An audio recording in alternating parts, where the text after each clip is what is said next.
I used to believe that love could conquer anything, that if you loved someone enough, and they loved you back, the rest of the world would eventually come around. Looking back now, I realize how naive that was. I'm Sarah, 25F, and until a few months ago, I was deeply in love with my boyfriend, Nathan, 28M. We'd been together for 3 years.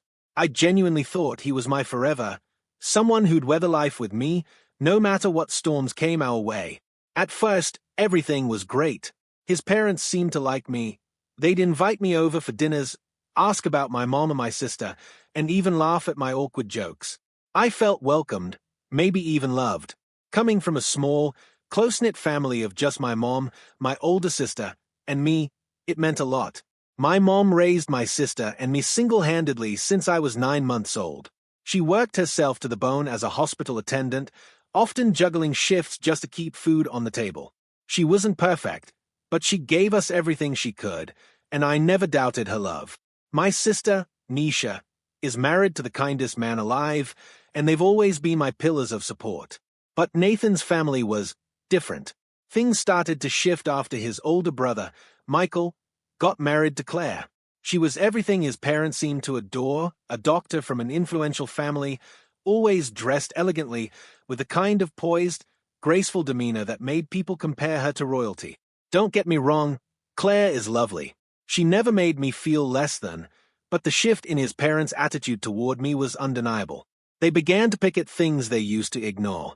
It's not appropriate to wear dresses that short, dear, his mother said once, her lips pursed, even though the hem of my sundress reached my knees. Another time, his father chuckled and remarked, "Is lipstick all you wear? You know, natural beauty is best. I don't even wear heavy makeup, just lipstick because it makes me feel put together." But suddenly, every small choice I made was under a microscope. Then it was my hair.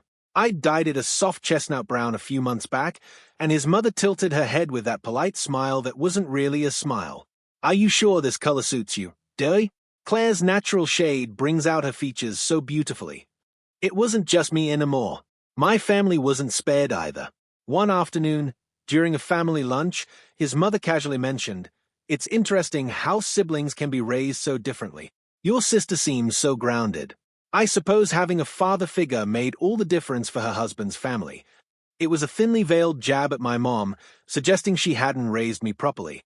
I felt my face burn, but I bit my tongue. I brushed it off at first. I told myself it didn't matter, Nathan loved me, and that was enough. Except, cracks began to show in our relationship, too. About a year into dating, I found out Nathan had been texting another girl late at night. Nothing explicit, but the messages were flirty enough to make my stomach drop. When I confronted him, he swore it was nothing serious, just friendly banter, and promised it would never happen again. I believed him. I wanted to believe him. But months later, it happened again, with another girl. This time the messages were a little more intimate, enough to make my heart ache in a way I can't quite describe. He apologized profusely, swore up and down that I was the only one he loved, and begged for another chance. I gave it to him against my better judgment. I told myself people make mistakes. I wanted so badly to hold onto the picture of us I had in my mind, the one where we'd overcome everything together, where his parents would eventually see me for who I really was, and where Nathan would realize I was enough. But then came the night everything shattered. It was a Sunday evening, and we were having dinner at his parents' house. I'd worn my favorite cream-colored dress, a simple A-line that my mom had helped me alter. I felt pretty, even confident. Halfway through the meal, his mother sighed dramatically and said, "I worry about the influence of single-parent households these days. No offense, dear, but children need both parents to be truly grounded. Look at Claire, her mother and father instilled such wonderful values in her. You can see it in the way she carries herself." My fork froze mid-air. I tried to smile, tried to keep my voice steady as I said, "My mom did the best she could. She raised 2 daughters who are happy, healthy, and loved. I think that counts for something." His mother gave me that same patronizing smile and replied, "Of course, Day. I didn't mean anything by it. I just hope you'll be able to provide better for your future children. That's all." Nathan didn't say a word. He didn't defend me. I don't know what hurt more, the insult to my mom, who had sacrificed everything for us, or Nathan's silence. That night, I went home and cried harder than I had in years. Something inside me broke. I realized that no matter what I did, I would never be enough for his family. And if Nathan couldn't stand up for me now, what would happen in the future? I stayed up all night, staring at the ceiling, thinking about the 2 times I'd caught him texting other girls, about every tiny criticism his parents had thrown my way, about how I'd tried to shrink myself to fit into a mold that was never meant for me. By morning, I knew what I had to do. I called Nathan and told him it was over. At first, he was shocked. Then he got defensive, accusing me of overreacting. "You're going to throw away 3 years because of something my mom said." I took a deep breath. It's not just about what she said. It's about the fact that you let her say it.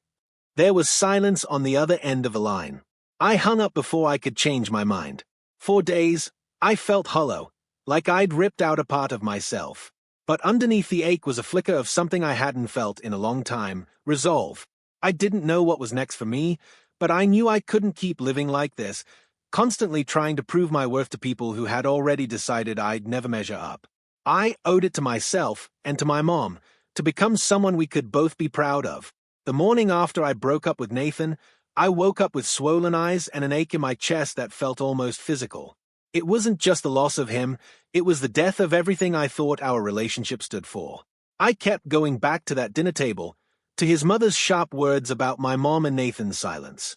I'd forgiven him twice before for texting other girls, telling myself that what we had was worth fighting for.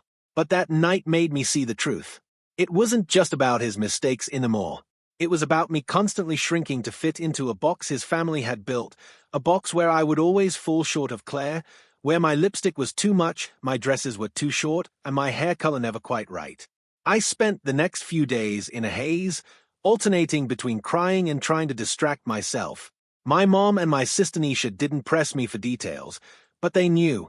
Nisha showed up one evening with a basket of snacks and that calm presence that had soothed me since we were kids.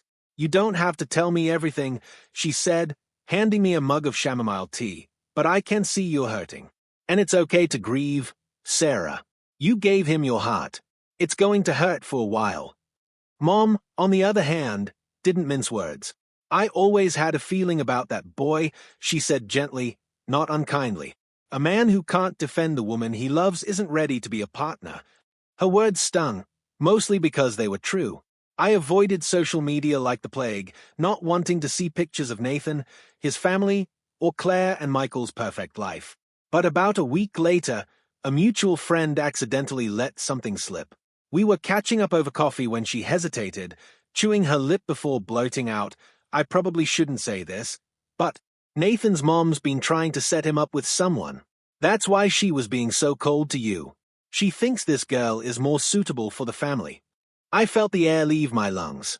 "Wait, what?" "She's from one of those families his mom's obsessed with," my friend continued.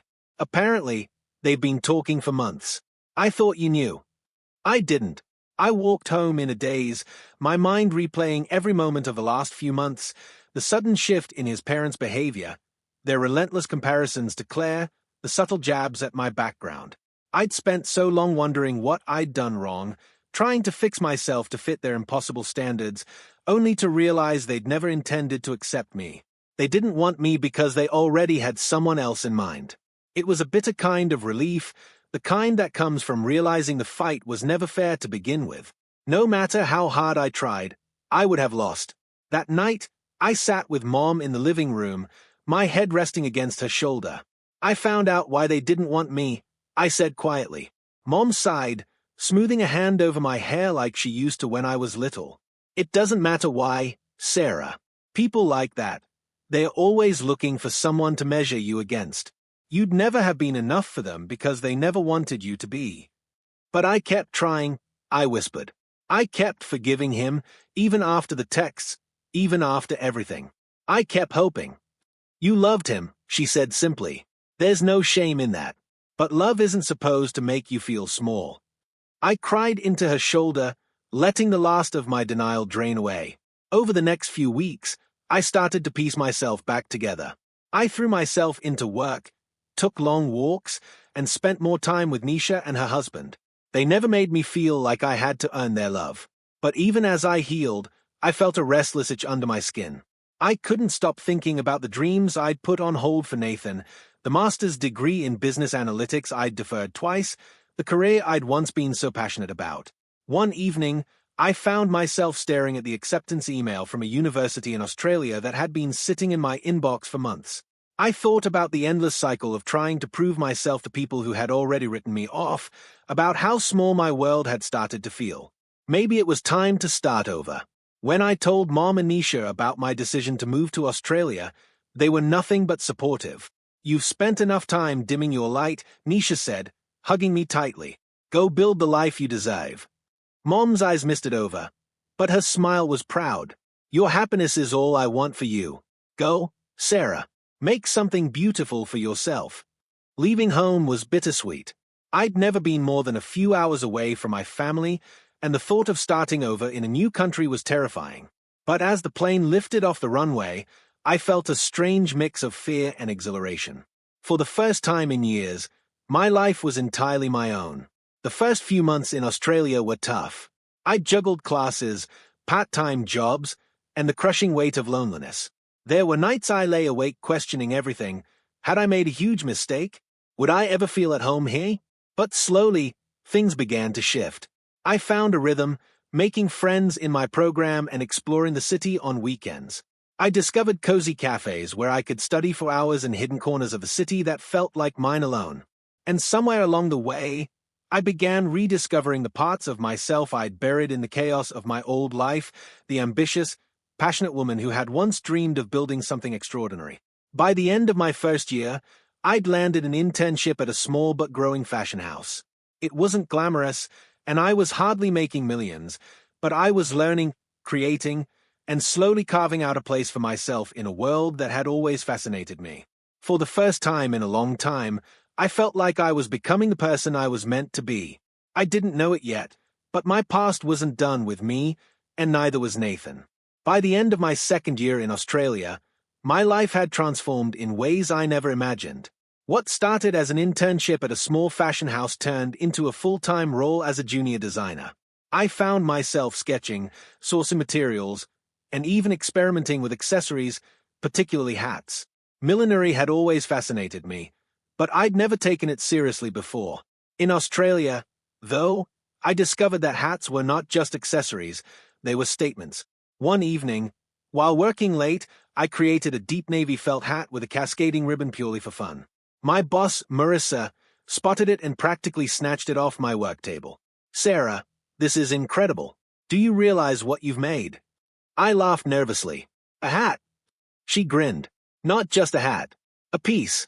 Keep going with this, there's something here." That encouragement lit a fire in me. I started designing in my spare time, setting up a tiny online shop under a pseudonym. To my shock, orders trickled in.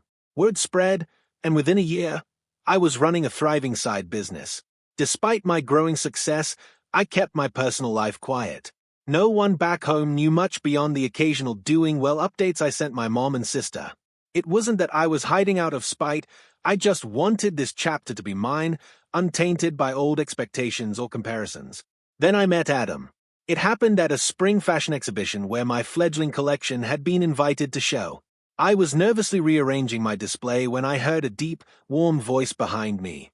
"Your hats have stories," he said. I turned to find a tall man with a camera slung around his neck, studying one of my designs, a soft ivory wide brim with hand-stitched detailing. I blinked. "Stories." He smiled. "Each one feels personal. Like you're not just designing for fashion, but for a person who hasn't met the hat yet." No one had ever articulated what I felt when I designed, and for a moment, I was at a loss. "I guess that's true." "I'm Adam," he said, extending his hand. "I'm a photographer. Would you mind if I took some shots of your collection?" I hesitated. Photographers had approached me before, but something about him felt different. Genuine. "Sure," I said finally. That day marked the beginning of something I hadn't realized I was missing. Adam and I started running into each other at events, then meeting up intentionally, coffee after shoots, walks through art galleries, quiet dinners where conversation flowed effortlessly. He saw me in a way that felt entirely new. There were no comparisons, no veiled critiques. He wasn't impressed by where I came from or who my family was. He was fascinated by who I was becoming. "Do you know what I see when I look at you?" he asked one evening as we sat by the harbor, city lights reflecting off the water. I raised an eyebrow. "A workaholic who lives off caffeine." He chuckled. "I see someone who fought to find herself and won." His words settled deep in my chest, warm and steady. By the time I completed my master's, my brand had taken off in ways that still left me dizzy. A few of my designs were picked up by a major retailer, and I opened my first small studio in Melbourne. Somewhere along the way, I became what people like to call a self-made success. The girl who'd once felt like an afterthought in someone else's story was now the architect of her own. It was around then that the ghosts of my past came knocking. I was scrolling through my emails one morning when I saw a message from an unfamiliar address. The subject line read, "Proud of you." Curious, I opened it and froze. "Hi, Sarah. I don't know if you'll even read this, but I saw the feature about your brand in Vogue Australia. I can't believe how far you've come. Congratulations. Nathan." I stared at the screen, my heart pounding. Nathan. In the months after our breakup, I'd cut all ties, blocked his number, unfollowed him on social media, deleted our photos. He was a closed chapter. And yet, here he was, congratulating me like we were old friends. I didn't reply. A week later, another message arrived, this time from his mother. "Sarah, we were thrilled to see your success. It's wonderful to see you doing so well. Perhaps when you're next in town, we can all catch up." I almost laughed out loud. Thrilled? This was the same woman who'd once looked me in the eye and implied my mom had failed at raising me. Now that I was someone, suddenly I was worth reaching out to? I didn't reply to her either. But the messages kept coming, short, polite, and increasingly personal. Nathan even called once, leaving a voicemail that I couldn't bring myself to listen to in full. "They are trying to worm their way back in," Nisha said when I told her about it over a video call. "Don't let them, Sarah. They don't deserve the woman you've become." She was right, of course. But the truth was, part of me felt an odd mix of anger and vindication. For years, they'd made me feel small, unworthy, like I was less than Claire or whoever else they deemed suitable. Now they were reaching out because my name had value. I wasn't the same girl who'd once sat at their dinner table, trying to laugh off their subtle insults. I didn't need their approval anymore. One evening, Adam found me staring blankly at my laptop, Nathan's latest email open but unanswered. "You okay?" he asked, placing a gentle hand on my shoulder. I sighed. It's complicated. People from my past, suddenly interested now that I'm successful. Adam studied me for a moment before asking softly, "Do you want them back in your life?" I hesitated, then shook my head. "No, I think I just wanted to prove to myself that I could make it without them." "Looks like you did," he said, pressing a kiss to my temple. In that moment, I realized how far I'd come, not just in my career, but in my sense of self. Nathan and his family could try all they wanted, but the girl who once begged for their acceptance was gone. Still, a part of me couldn't help but wonder, if they were reaching out this much, what exactly were they hoping for? I would soon find out. It started subtly, emails and texts that I ignored, calls that went unanswered. I told myself they'd eventually get the message and stop. But Nathan and his family didn't seem to understand boundaries. One Friday evening, as I was wrapping up a design session at my studio, my phone buzzed with a message from an unknown number. "Sarah, please, just hear me out.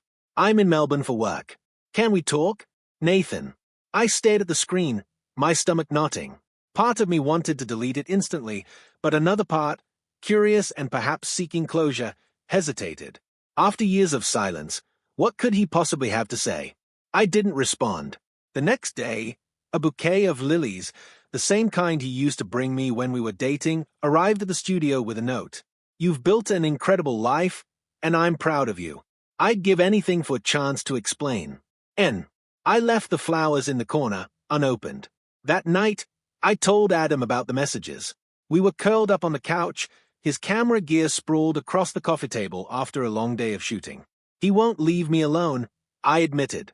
"I keep ignoring him, but it's like he can't take no for an answer. Adam's brows furrowed. Do you want me to talk to him? I shook my head. No, this is something I need to handle myself. But Nathan didn't just want my attention, he wanted back into my life. And his family wasn't far behind. A few days later, my brand was featured in a major fashion magazine. The spread showcased not only my latest collection but also my personal story. The single mom who raised me, the challenges I'd faced starting over in Australia, and the inspiration behind my designs. The article went viral. Within hours, my inbox was flooded, not just with business inquiries but with messages from people back home, many of whom I hadn't spoken to in years. Among them was an email from Nathan's mother. Sarah, we saw the article. We're so proud of you and all that you've accomplished. I deeply regret any misunderstandings in the past. I hope we can reconnect when you're next in town. I read it twice, my lips curling into a humorless smile. Misunderstandings? That was her way of glossing over the years of backhanded comments and the night she'd insulted my mother to my face? I didn't reply. Later that evening, another email came, this time from Nathan. I know I don't deserve a second chance, but I can't stop thinking about you. My family was wrong about you, Sarah. I was wrong. I let them get in my head, and it's my biggest regret. Please, just meet me once. I closed my laptop and rubbed my temples. It was like being haunted by a past life I no longer recognized. When I told Nisha about it during one of our weekly video calls, she didn't hold back. They didn't want you until the world did, she said, her eyes flashing. Don't let them rewrite history. You don't owe them a second of your time. Mom, sitting beside her, nodded firmly. They had their chance to see your worth, Sarah. They threw it away. They were right, of course. But old wounds have a way of reopening, and part of me still craved closure. I finally agreed to meet Nathan, if only to put the past to rest. We chose a quiet cafe on the outskirts of the city, far from the places I usually frequented. When I walked in, he was already there, looking almost exactly the same, except for a certain weariness around his eyes. Sarah, he said softly as I sat down. Nathan. For a moment, neither of us spoke. Then he sighed. You look incredible. I've been following your work. You've built an amazing life. Thanks, I said coolly. He swallowed hard. I owe you an apology. For everything, for the way my family treated you, for not standing up for you, for texting those girls. I was an idiot. I let them convince me you weren't good enough when the truth is, you were always too good for me. I studied him, trying to reconcile the man in front of me with the boy I'd once loved. Why now, Nathan? Why reach out after all this time? Because I can't stop thinking about what we had, he admitted. And because my mom finally admitted she was wrong. She sees what you've accomplished, what you've become. I held up a hand. There it is. What I've become. Nathan, she didn't want me then. But now that I'm successful, I'm suddenly worth her approval? Do you have any idea how hollow that sounds? His face fell. I know how it sounds, but it's the truth. They were blind. I was blind. I'm not asking you to forgive me. I'm asking for another chance to make things right. I leaned back, my heart strangely calm. Nathan, you didn't fight for me when it mattered. You let them tear me down, and you stayed silent. I don't need their approval anymore, and I don't need yours either. He looked like he wanted to argue, but the words wouldn't come. I'm happy now, I said quietly. I've built a life that has nothing to do with you or your family, and I'm not willing to jeopardize that for the ghost of what we had. I stood, leaving him staring after me, and walked out without looking back. Outside, the evening air felt crisp and freeing. I pulled out my phone and texted Adam. On my way home. Miss you. By the time I reached our apartment, Adam was waiting with takeout and a warm smile. He didn't press for details. He just wrapped his arms around me and whispered, "You're home now." In that moment, I knew I'd made the right choice. Nathan and his family could keep their belated realizations. I had no interest in reopening old chapters. Yet, even as I moved forward, I couldn't shake the feeling that they weren't done trying. And I was right.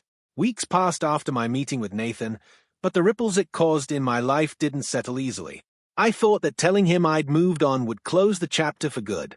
Instead, his family seemed more determined than ever to wedge their way back into my life.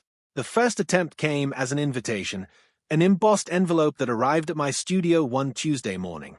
Inside was a handwritten note from Nathan's mother. Dear Sarah, we're hosting a family gathering in honor of Claire's new fellowship. It would mean the world to us if you attended. We'd love the opportunity to start anew. I stared at the note, my emotions an odd cocktail of amusement and disbelief. A family gathering? After everything they'd said to me and about my mom? And now they wanted me to come back, as though all those years of criticism and rejection could be swept away with a dinner invitation? I tossed the note into the recycling bin. A week later, I got a message from Nathan himself. I know my family hurt you, but they truly regret it. Mom keeps saying how proud she is of you. They just want the chance to apologize in person. Please consider it. I ignored that one too. When I told Adam about it, he only shook his head. Sarah, you don't owe them anything. They are chasing a version of you that doesn't exist anymore. He was right. The woman they had dismissed years ago, the girl who had sat quietly at their dinner table, shrinking under their scrutiny, was gone. I wasn't seeking their approval anymore. But they didn't stop. The final straw came when I received an email from an unknown address with the subject line, "For your mother's sake." Sarah, we know we made mistakes, and we deeply regret the things we said about your mother. We'd love the chance to make amends. Your mom raised an extraordinary daughter, and we see that now. I slammed my laptop shut, my chest tightening with a mixture of anger and disbelief. How dare they use my mom, whose sacrifices and strength they had once ridiculed, to try and guilt me into forgiving them. That evening, as I recounted the email to Adam, he reached over and took my hands in his. Do you want to go back? He asked quietly.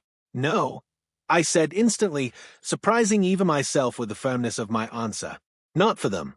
Not for Nathan. They only see my worth now because the world does. They didn't love me for who I was. They loved the reflection of my success. Adam squeezed my hands. Then let's leave them in the past where they belong. He never once pushed me to respond, never once tried to tell me what I should feel. Instead, he gave me the space to sit with my emotions, to truly process the fact that I no longer needed validation from the people who had once made me feel so small. Around this time, my career hit a new milestone.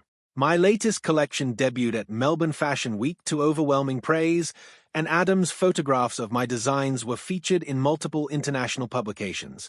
We celebrated with champagne and laughter in our apartment, and for the first time in years, I felt completely untethered from the pain of my past. It wasn't that I'd forgotten what Nathan and his family had done, it was that their opinions no longer had power over me. One evening, as Adam and I were walking back from a photo shoot, he stopped suddenly, pulling me gently to face him. You know, he said, brushing a strand of hair from my face, the first time I saw you at that exhibition, I didn't just see your hats. I saw you, this incredible woman who'd built a whole new world for herself. I knew I had to be part of that world, if you'd let me. I felt my throat tighten. You were part of it the moment you took that first picture, I whispered. In Adam, I had found something I'd spent years searching for, someone who didn't see me as a project to be fixed or compared, but as a person worthy of love just as I was. A few days later, Nisha called with news that made me pause. You're not going to believe this, she said, half laughing, half exasperated. Nathan's mom showed up at Mom's house. She actually tried to convince her to talk you into meeting with them. I sighed. What did Mom say? She told her, my daughter doesn't need anything from you anymore. She's happy, and that's all I care about. My chest ached with a fierce kind of pride. My mom had spent years being silently judged by those people, yet she refused to let their opinions matter now. They still don't get it, I murmured. They never will, Nisha said gently. That night, I lay in bed next to Adam, staring at the ceiling. The girl who had once begged for Nathan's love and his family's acceptance felt like a stranger to me now. I'd outgrown that life, and I wasn't going back. Still, sometimes, late at night, I wondered what would have happened if I'd stayed, if I'd continued twisting myself into shapes to fit into their narrow idea of worthy. Would I have ever found the courage to chase my dreams? Would I have ever found Adam? I didn't have the answers, and maybe I didn't need them. All I knew was that I was exactly where I was meant to be. Nathan and his family could keep trying to claw their way back into my life, but the chapter they belonged to had already ended. My story had moved on. I had moved on. And in the quiet moments, when Adam's laughter filled our apartment, when my mom's proud smile lit up our video calls, when Nisha and I shared late-night chats like we used to, I knew with absolute certainty that I had finally found what I'd been searching for all along. I wasn't lost anymore. I was found.